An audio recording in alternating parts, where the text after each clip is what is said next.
Langsung aja. Bukan. Nah.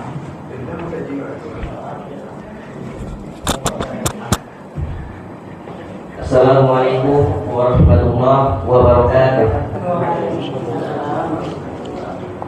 Innal hamdalillah nahmaduhu wa nasta'inuhu wa nastaghfiruh wa na'udzu billahi min shururi anfusina wa min sayyiati a'malina.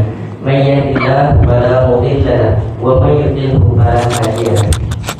Asyhadu an la ilaha illallah wahdahu la syarika lahu wa asyhadu anna Muhammadan abduhu wa rasuluh la nabiyya ba'da. Amma ba'du. Puji syukur marilah kita ucapkan kepada Allah Subhanahu wa taala yang mana Allah telah melimpahkan rahmat, nikmat dan karunia-Nya kepada kita semua sehingga kita dapat berkumpul di masjid yang mulia ini. Salawat beriringan salam tidak lupa pula kita hadiahkan kepada junjungan Nabi besar kita, yakni Nabi Muhammad sallallahu alaihi wasallam. Yang kita hormati Ustadz Rizky Usmul Azan, SPLCMA, Magister Ilmu Al-Quran dan Tafsir, Direktur Spek Arabik Dai MUI Pusat, yang akan menyampaikan kajian ilmu hadisnya kepada kita semua. Yang terhormat Bapak Ibu Jamaah Masjid Baitur Rahman. Baiklah, marilah kita buka kajian ini dengan membacakan Bismillahirrahmanirrahim. Dan kepada Ustaz kita persilahkan dengan segala hormat.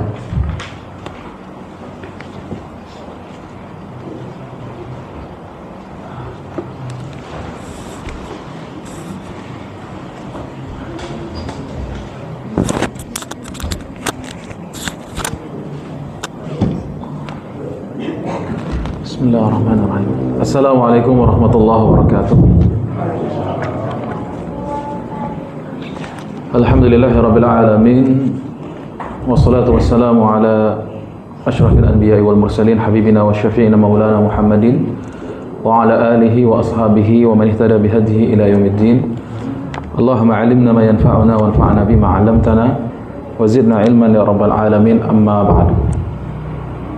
Bapak Ibu jamaah salat maghrib rahimakumullah, bersyukur kita kepada Allah kembali dikumpulkan oleh Allah di tempat yang mulia ini, sebaik-baik tempat di muka bumi masjidnya Allah, sebaik-baik majelis pula itu majelis yang ada zikrullah di dalamnya, bersama sebaik-baik manusia yaitu orang yang beriman insyaallah, bersama dengan sebaik-baik ucapan yaitu hadis Rasulullah sallallahu alaihi wasallam. Rasanya sudah 3 bulan tidak jumpa dengan Bapak Ibu masjid ini ya Bu. Lama ya Bu ya. Sejak Ramadan lagi.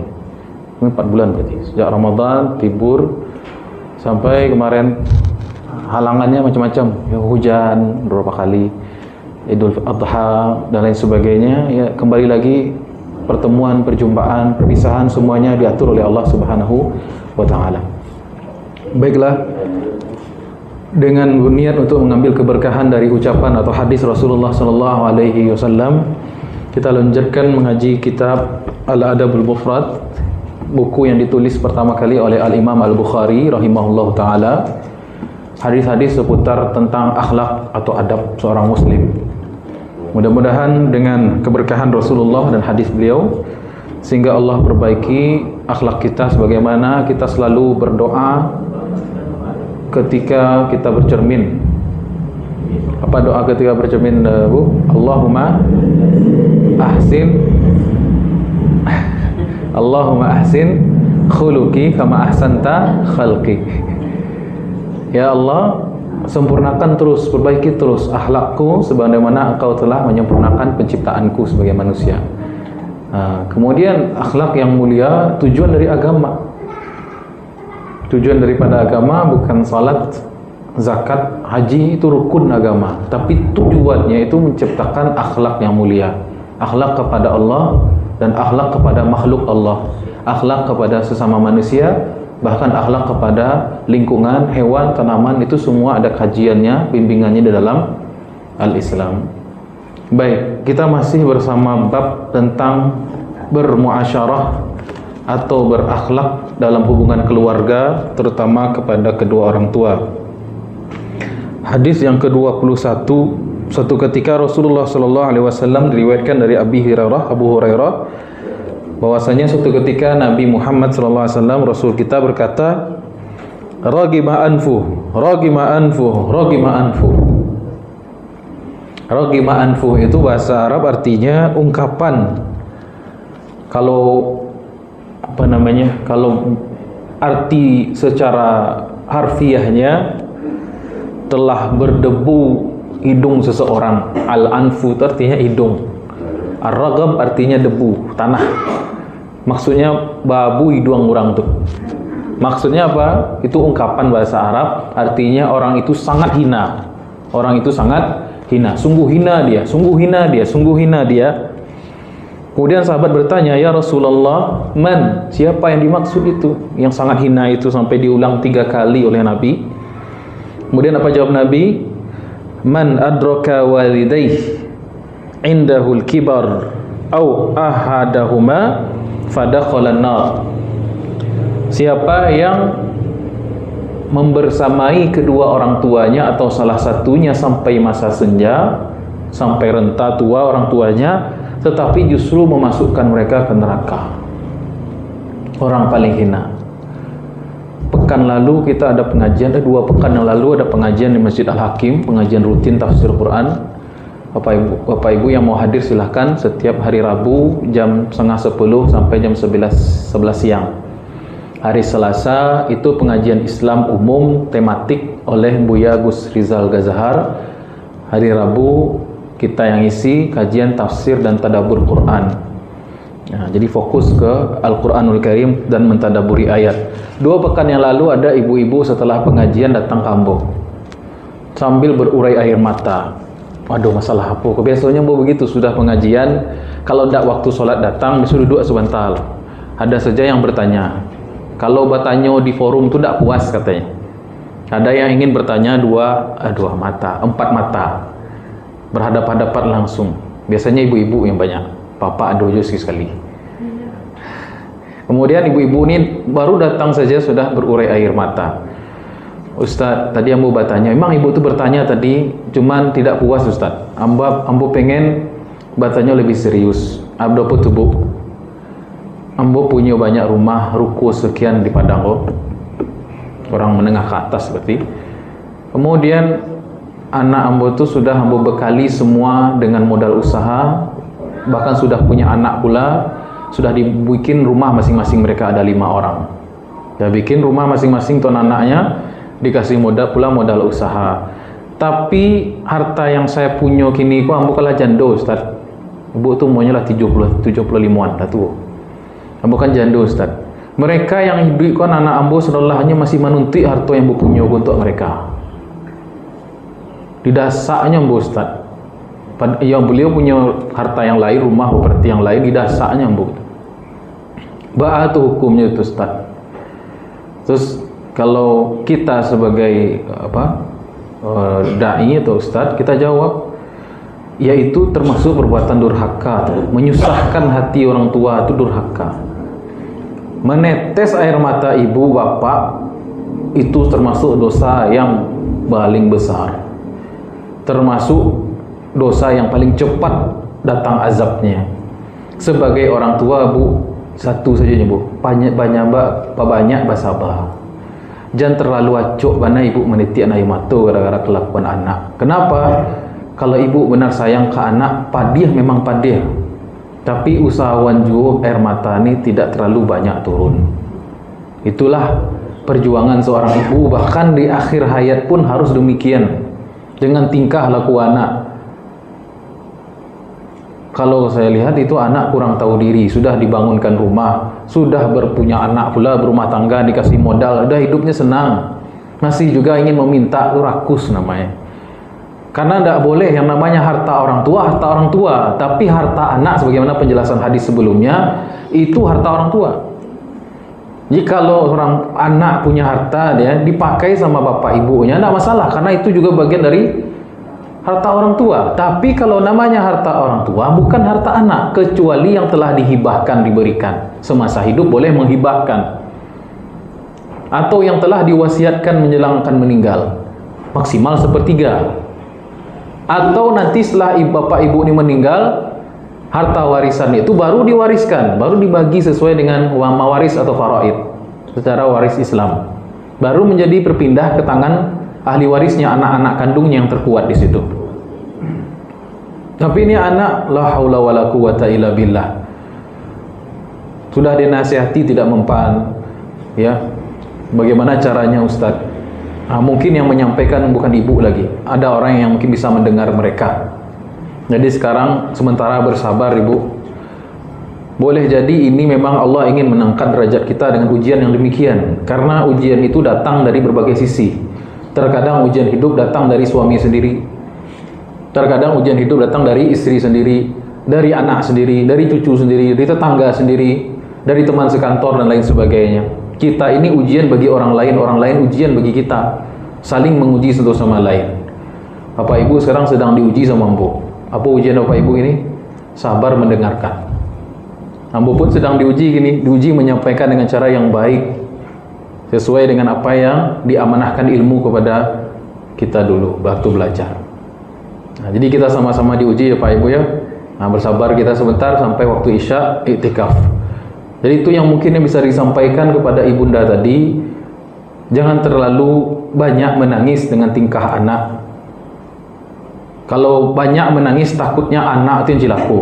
Di dunia bisa langsung dibalas oleh Allah Subhanahu wa taala. Jadi ini hadis yang disampaikan oleh Abu Hurairah ini, Rasulullah tidak ada faktor apa-apa, tiba-tiba Rasulullah berkata, raghima anfu, hina, sungguh hina, sungguh hina. Siapa mereka ya Rasulullah? Siapa yang membersamai orang tuanya atau salah satunya sampai masa tua, tetapi tidak masukkan mereka ke dalam surga, justru masukkannya ke dalam neraka. Jadi seorang anak bisa masuk neraka sebab orang tuanya, bisa. Dan sebaliknya juga, orang tua juga bisa masuk neraka sebab anak. Innama amwalukum wa auladukum fitnah. Sesungguhnya harta kalian dan anak keturunan kalian adalah fitnah. Fitnah itu ujian. Kalau tidak lulus ujian, bahaya. Kalau lulus, menaikkan derajat. Kalau tidak lulus, menjatuhkan, menghempaskan. Jadi, seseorang bisa menghantarkan kita ke surga dengan bermuamalah, muasyarah dengan baik dengan orang tua. Orang tua juga bisa menyebabkan kita terjerembab ke dalam neraka kalau tidak diperhatikan dengan baik. Kalau bisa, buatlah orang tua menangis, tapi menangisnya bukan karena ulah sifat negatif, tapi menangis karena bangga. Ya. Jadi orang tua saya termasuk orang tua yang jarang uji. Tapi kalau saya dulu waktu sekolah sudah dipanggil ke atas panggung karena ranking 1, karena juara ini dan itu, nah itu orang tua laki-laki itu yang duluan menangis, terharu gitu. Nah, apa-apa biasanya tangisannya ke dalam biasanya Pak ya. Kalau di Indo cepet menangis, testik menangis. Nah, jadi bikinlah orang tua menangis, tapi bukan menangis karena durhaka, tapi karena prestasi baik. Dan kita sebagai orang tua, ya mungkin ada faktor kesalahan kita juga mungkin.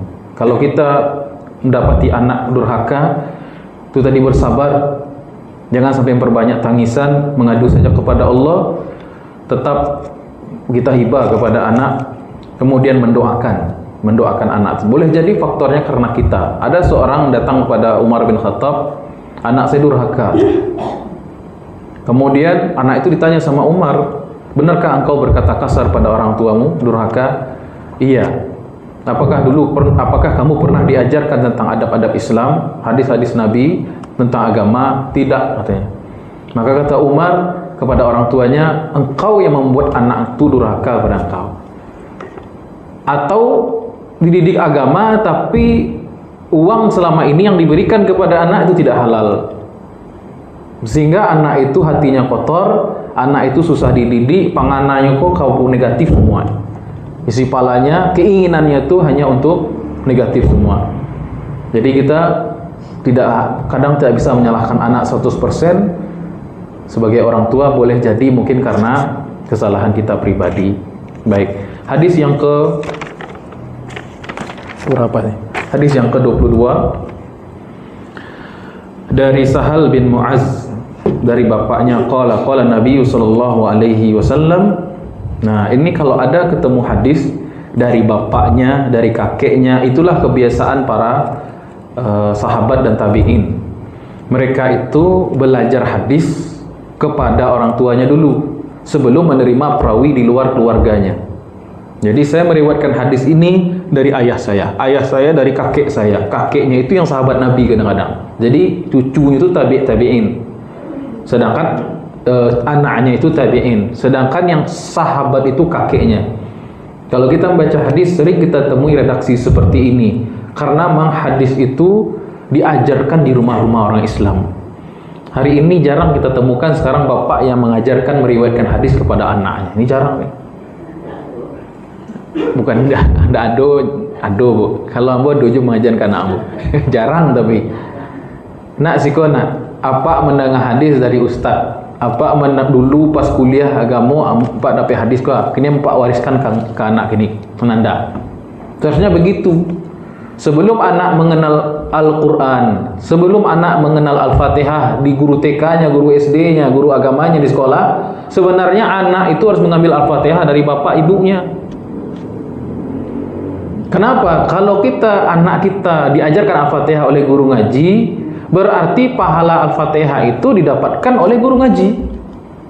Selama anak kita hidup 60 tahun, 70 tahun, 80 tahun, anak itu sholat dengan Al-Fatihah yang dia baca, maka pahalanya itu mengalir kepada guru ngaji, tidak kepada kita. Tapi kalau kita ajarkan hal-hal yang asas, yang pokok dalam agama ini, cara sholat, cara berwudu, kalimat syahadat, bacaan Al-Fatihah, ajarkan Iqra di rumah misalnya dengan anak sebelum mengaji kemana-mana, maka pahalanya benar-benar bulat kepada kita. Sekarang yang banyak dapat pahala itu guru TK Islam. Karena Pak Induknya tidak mengajarkan di rumah. Nah, jadi inilah kebiasaan para sahabat mewariskan hadis yang diwariskan oleh kakeknya dulu kepada anaknya, kepada cucunya terus. Maka tidak mengherankan sebagian dari sanad hadis itu, perawi periwayat hadis itu adalah masih hubungan keluarga. Karena memang tradisi mengajarkan agama dalam keluarga itu tradisi yang cukup kental dan kuat di zaman dulu. Sekarang jarang. Mudah-mudahan kita bisa melakukan itu di rumah. Amin ya rabbal alamin. Bu, boleh langsung bertanya, Bu? Ayo. Kita kan dididik pesantren oleh orang tua kita. Ya. Apakah ada limpahan dari orang tua kita? Dia yang mengurus pesantren, dia yang membiayai. Betul. Orang tua kita dapat, tapi bentuk pahalanya bentuk pendidikan secara umum, nafkah secara umum. Kalau yang tadi diajarkan Al-Fatihah dilantunkan, kita talkinkan kepada orang tua, tentu pahalanya khusus, lebih sempurna lagi. Maka ketika kita katakan tadi bulat pahalanya tuh, Bu. Kalau yang menyekolahkan ya guru mengaji guru mengaji lain pula lahannya lagi, Pak. Jadi kalau soal pahala ini kita harus tamak. Kalau soal dunia enggak apa-apa, itu rasa kiurang. Tapi kalau pahala jangan dibalik. Itu nanti tidak pula dapat pahala orang. Makruh hukumnya al-isar, mendahulukan orang lain soal amal saleh. Sebagaimana nanti saf kosong depannya, kita persilahkan orang, itu hukumnya makruh. Lebih baik kita yang maju. Kalau mendahulukan orang dalam ibadah, itu hukumnya makruh. Mendahulukan orang dalam perkara dunia, antri ibu-ibu, silahkan duluan semua, itu sunnah, dianjurkan. Jadi konsepnya jangan terbalik. Kalau persoalan untuk ibadah, kalau bisa fastabiqul khairat, awak saling berlomba. Baik, itu Pak ya. Silahkan Pak. Kembali ke harta tadi, kita ibu tadi. Jadi saya mau tanya mana yang lebih baik, harta itu diwariskan sebelum kita meninggal atau sesudah kita meninggal? Kaitannya dengan ibu tadi. Baik. Kalau diwariskan syaratnya meninggal ahli pewaris dulu. Kalau dikatakan diwariskan istilahnya, itu syarat pewarisan itu terjadi kalau yang mewariskan itu sudah meninggal dan ahli warisnya hidup. Itu syaratnya, Pak. Jadi tidak bisa diwariskan. Yang bisa diberikan itu adalah hibah saja. Hibah. Cuman hibah ini jangan sampai kita tidak adil kepada anak. anak yang surang banyak ada dia. Karena kecenderungan orang tua itu kadang ada pada anak satu, pada anak kedua dan lain sebagainya. Itu yang bisa dilakukan ketika hidup itu adalah memberikan saja. Kalau tanah kalau bisa langsung balik namo. Kalau mobil kendaraan langsung balik namo kalau bisa. Kenapa? Kalau hanya diberikan begitu saja, meninggal orang tua nanti jadi konflik. Niko ke tanah kalau ada orang kayak abang yang satu kan, oh enggak bisa, orang tua lah meninggal, kini awak harus membagi secara rumah waris katanya. Mbok ketawa. Jadi kalaulah dihibahkan seharusnya ada surat-surat resminya. Harus secara hukum, secara legal. Kalau enggak jadi persoalan nanti batangka ahli warisnya saudara-saudara sekanduang banyak bertangkal gara-gara ahli warisan itu. Baik, kira-kira begitu Pak ya? Jadi untuk menghindari konflik sebelum menikah dibahkan. Untuk menghindari konflik, pertama pahamkan anak-anak itu pentingnya membagi harta waris secara Islam. Itu yang pertama. Kalau anak itu beriman dan mengerti ilmu tentang waris, haram hukumnya ngambil harta bagian waris lainnya tanpa ada keridhaan, maka anak-anak itu dia bertakwa kepada Allah, meninggal orang tuanya dibagi secara agama. Tidak akan mungkin dibagi dengan secara hukum yang lain. Itu yang pertama Pak. Yang kedua, supaya menghindari konflik, orang tua boleh membagikan sebagian hibah, tapi pertimbangannya harus adil. Itu saja. Pertimbangannya harus adil. Itu kira-kira ya Pak ya. Ya, masalahnya sekarang anak-anak banyak yang tidak niat durhaka pada orang tua, tapi dia menjadi durhaka karena membagi harta waris tidak sesuai dengan syariat Islam. Mungkin selama hidup anak itu baik sama orang tuanya, tetapi karena tidak mengerti namanya harta warisan itu harus dibagi secara Islam, sehingga dia membuat orang tuanya menjadi kesulitan nanti di barzakh, di alam kubur. Kenapa? Karena mereka membagi harta orang tuanya tidak secara Islam. Saking pentingnya hukum waris itu Pak Ibu, dalam Al-Quran tidak ada hukum fikih yang dibuat dalam ayat itu detail. Inunan embara bagiannya setengah, nisfun, kemudian sulus, rubu', sumun, sudusnya itu lengkap semua dalam Al-Quran Bu ya. Saking kenapa? Pitih itu sensitif, uang pun sensitif. Jangan sampai gara-gara uang ini putus silaturahim.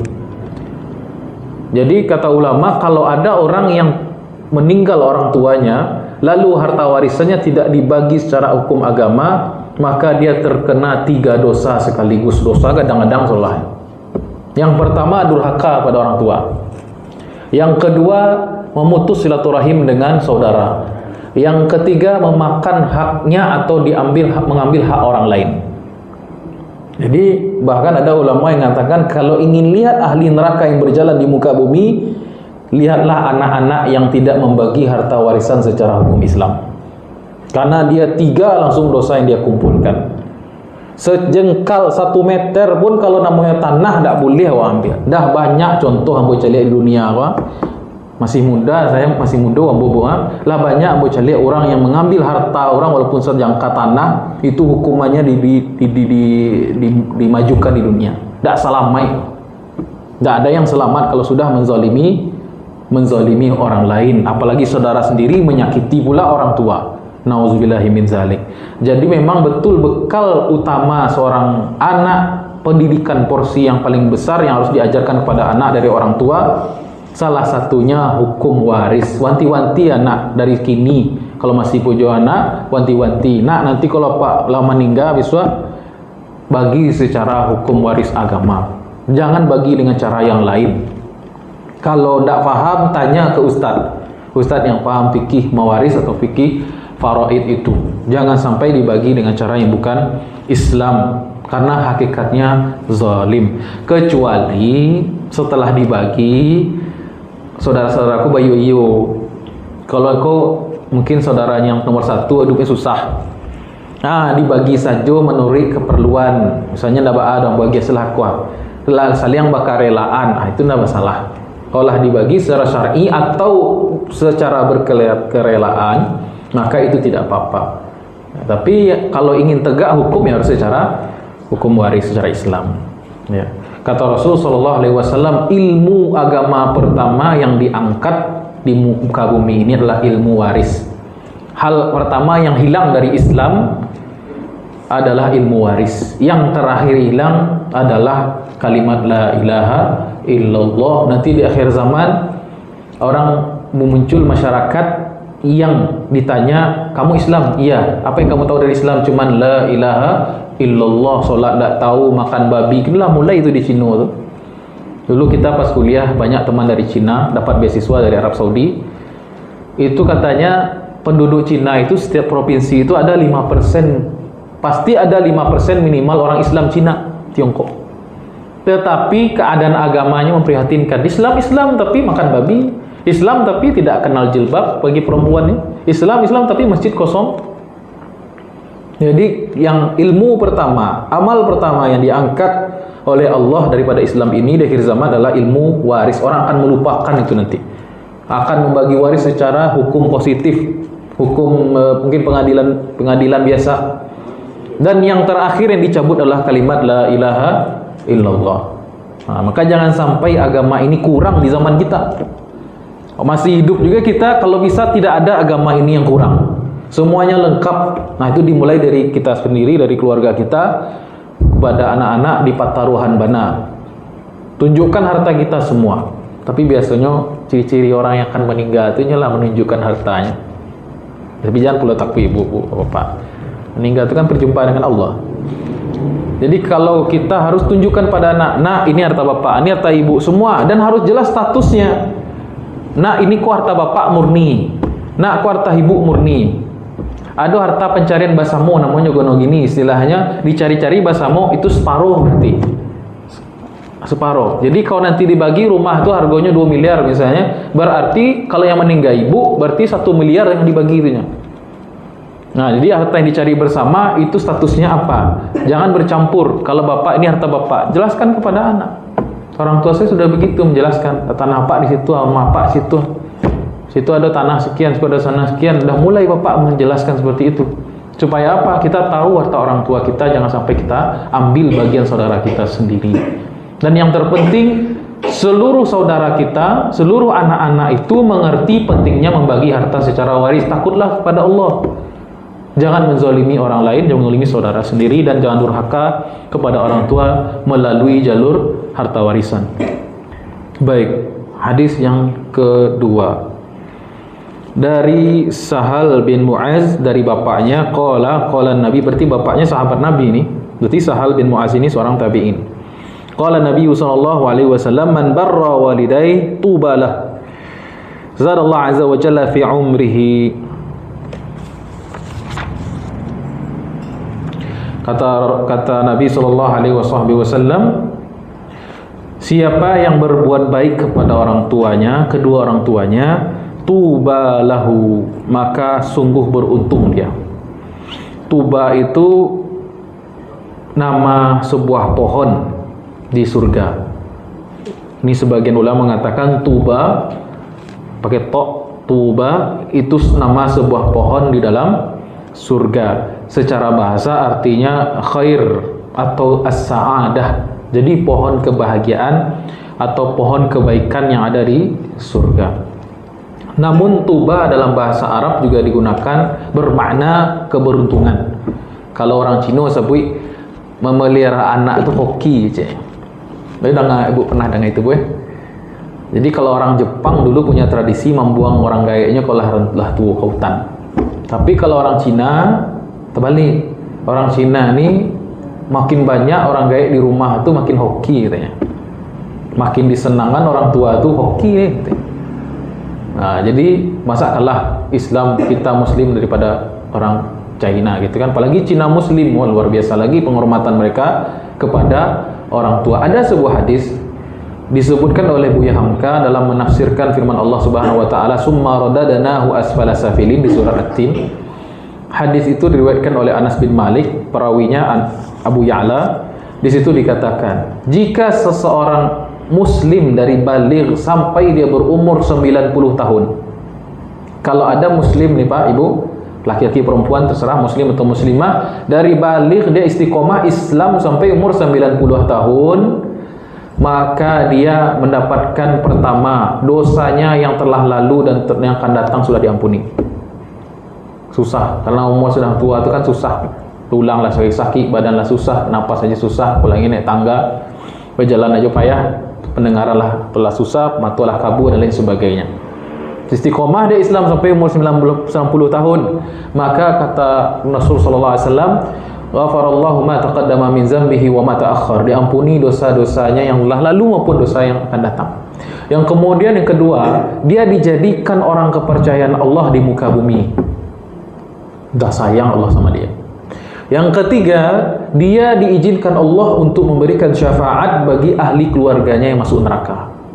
Jadi kalau ada orang gaib di rumah awak, di lingkungan awak, di kampung awak, hormati itu orang gaib. Orang yang sudah sepuh terus dihormati. Dalam sebuah hadis Rasulullah SAW, la yu'minu ahadukum, la laysa minna, laysa min ummati, bukan golonganku, man lam yarham saghirana, yang tidak sayang kepada yang lebih muda. Kemudian yajil kabirana, yang tidak memuliakan orang yang lebih tua, terutama yang sudah tua sekali. Muslim maksudnya orang tua muslim. Jadi orang tua muslim itu Pak Ibu harus dihormati. Kata Nabi, tidak termasuk umatku yang tidak sayang ke yang lebih muda. Ya, penyakit orang yang lebih tua atau yang senior ini kadang meremehkan yang junior. Ini penyakit. Begitu juga yang junior punya penyakit, tidak memuliakan, tidak menghormati yang sudah tua. Hanyalah gaib, old man kalau orang barat. Padahal fadilahnya, keutamaan memuliakan muslim yang sudah tua itu luar biasa sekali. Salah satunya apa Bu? Allah izinkan dia memberikan syafaat, pertolongan pada ahli baitnya, ahli keluarganya nanti di hari kiamat yang pasti masuk neraka.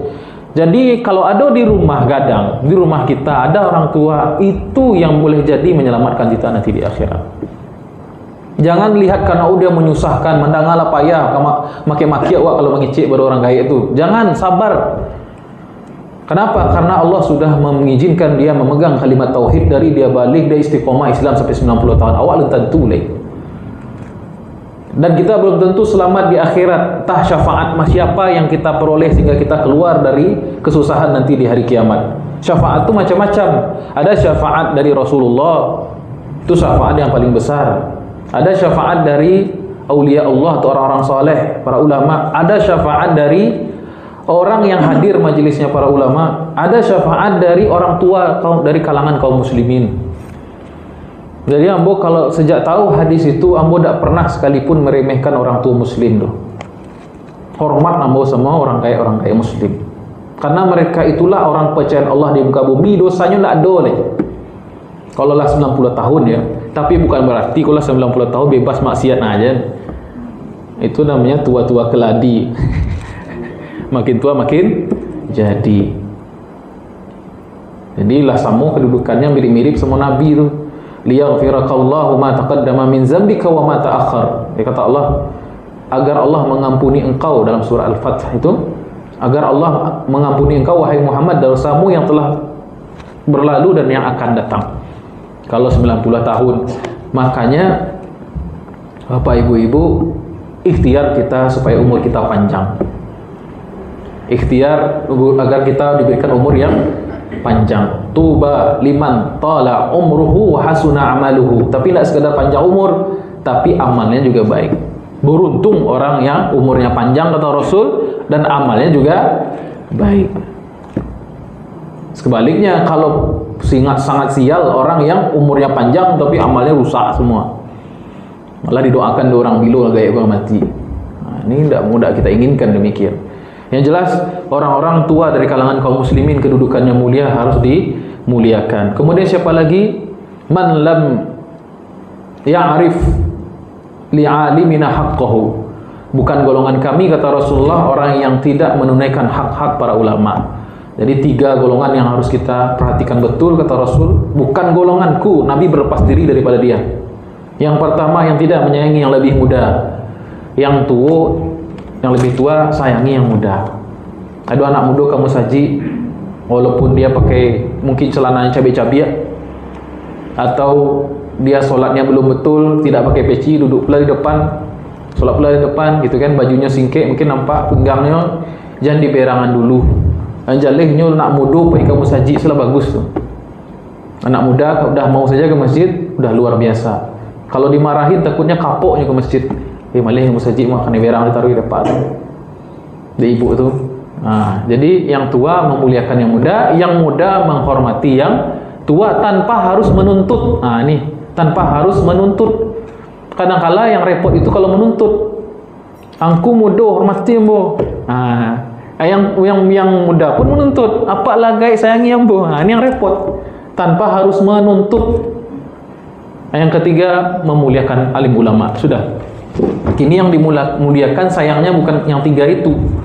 Yang dimuliakan kini pejabat, artis. Ya. Buktinya artis meninggal, pejabat lewat, orang langsung heboh, kenal semua. Tapi ada ulama meninggal, ada. Jarang orang yang tahu. Bulan kemarin baru meninggal ada alim ulama besar dari Yaman. Ya, ahli eskatologi Al-Habib Abu Bakar Al-Masyhur Al-Adni, ya. Beliau pakar ilmu eskatologi, fikih tahawulat, fikih akhir zaman. Meninggal kemarin. Itu kehilangan besar dari kalangan umat Islam. Baik. Hadis yang tadi kata Nabi, man barra walidayhi tuba lahu, siapa yang berbuat baik kepada orang tuanya maka sungguh beruntung dia. Berbuat baik kepada orang tua pernah kita bahas juga, bukan berarti orang tua itu harus masih hidup sekarang. Berbuat baik kepada orang tua itu sepanjang hidup kita, meskipun beliau sudah di alam barzakh, sudah meninggal lama. Masih bisa berbuat baik kepada orang tua? Bisa, banyak caranya. Yang pertama, selalu mendoakan beliau. Tapi sebelum mendoakan beliau, kita mengusahakan diri selalu beramal soleh. Karena hadisnya apa? Waladun salihun yad'ulah. Salah satu sumber pemasukan pahala orang yang sudah meninggal itu anak soleh yang dia miliki yang selalu mendoakan dia. Jadi kita berusaha mensolehkan diri dan doakan orang tua kita. Kemudian mendoakan saja cukup tidak. Yang kedua, melakukan amal soleh yang pahalanya kita transfer ke orang tua, niatkan kepada orang tua. Ada beberapa amalan yang bisa dikirimkan pahalanya kepada orang tua, seperti pahala sedekah. Sedekah itu paling cepat untuk memadamkan api neraka atau azab Allah Subhanahu wa taala. Ya. Kemudian atau membaca Al-Qur'an, ya betul. Membaca Al-Qur'an, niatkan pahalanya, kirim mau surat Yasin, mau Al-Fatihah, mau Al-Baqarah, terserah, atau 30 juz terserah, tidak ada masalah di situ. Nah, biasanya orang Indonesia ngirim Yasin biasanya. Tidak ada masalah di situ. Kirim Al-Baqarah juga boleh. Tidak mau Baqarah panjang mana Ustaz? Yasin. Tidak mau Yasin panjang mana Ustaz? Al-Mulk panjang juga Ustaz. Al-Fatihah panjang juga Ustaz. Nak dulu panjang. Berarti tidak niat lagi tu. Kemudian apalagi memanfaatkan harta yang beliau wariskan itu untuk hal-hal yang sifatnya kebaikan, sehingga menjadi sedekah jariyah juga bagi beliau. Kemudian apalagi menyambung hubungan baik dengan teman-teman atau kerabat beliau sesama hidup. Bako, kemudian jangan dilupakan bako, keluarga dari bapak. Menyambung orang-orang atau orang-orang yang memiliki hubungan baik selama hidup dengan beliau. Itu salah satu berbuat baik kepada orang tua. Apalagi yang kelima, membaca Al-Qur'anul Karim dan mempelajari dan mengamalkannya. Hadis yang pernah kita baca dulu ya. Man qara'a Al-Qur'ana wa ta'allamahu wa 'amila bihi. Kemudian orang yang mempelajari Quran, membaca Quran, mempelajarinya dan beramalkannya, maka di hari akhirat orang tuanya akan dipakaikan tajan min nur, sebuah mahkota dari cahaya, dan diberikan 2 pakaian, lapis pakaian yang tidak ada tandingannya di dunia. Kila, orang tuanya bertanya keheranan, ini kenapa, apa amal saya itu? Kata malaikat, bi akhzi waladikumal Quran, karena anakmu itu yang belajar Quran. Jadi kita buka mushaf dengan niat kita belajar, mempelajari, mengamalkan Quran, nanti orang tua kita di padang mahsyar dapat penghargaan luar biasa. Ya, jadinya diberikan mahkota, pakaian indah, maknanya jadi ratu dan raja di surga. Tidak akan dimasukkan ke neraka sebab amalan orang tuanya. Jadi kalau dikatakan berbuat baik kepada orang tua itu tidak ada batasan waktunya. Dah lama orang tua meninggal Ustaz, tidak masalah. Masih bisa kita, sangat bisa kita untuk berbuat bakti kepada kedua orang tua, walaupun hanya dengan membaca Al-Quran, bersedekah mungkin, konsistenkan hari Jumat sedekah buat orang tua. Itu bisa meringankan beban beliau mungkin, dan meninggikan, kalaupun sudah dicabut azab, ini dicabut azab tuh, sedekah tarik cabut azab, kalau sudah selesai cabut azab, mesti sedekah kita, nanti ditinggikan derajatnya. Jadi tidak ada yang sia-sia. Orang tua ambu, orang soleh, tidak perlu dia kirim sedekah lagi. Belum tentu, itu perkara gaib. Pun kalau tidak ada yang berlebih dalam bersedekah, pasti Allah tinggikan derajatnya sesuai dengan rahmat Allah Subhanahu Wa Taala. Sebelum ditutup Ustaz, ada tanya. Apa bu? Ini orang Muslim yang istiqomah sampai umurnya 90 tahun. Ya. Nah itu dihapus dosa-dosanya dan masukkan dalam surga. Apa kita misalnya sampai umur 70 itu hadis apa itu? Hadis bu, hadisnya panjang, Panjang ya? panjang hadisnya. Nanti insya Allah kita bacakan pertemuan bulan depan bu ya. Tapi kalau dia sudah pikun tidak tahu apa-apa itu masuk juga istiqomah. Kalau orang pikun kan kata Allah dalam surah At-Tin itu illal ladzina amanu wa amilus shalihat. Orangnya itu ketika muda sebelum pikun dia memang terbiasa beramal soleh. Falahu ajrun ghairu mamnun. Maka dia pahalanya tetap dicatat meskipun dia sudah pikun. Baik. Ya, mungkin hanya itu yang kita sampaikan malam ini, mudah-mudahan bermanfaat Bapak Ibu. Mohon maaf bila salah kurangnya. Tutup dengan doa subhanakallahumma rabbana bihamdika asyhadu an la ilaha illa anta astaghfiruka wa atubu ilaik. Wassalamualaikum warahmatullahi wabarakatuh.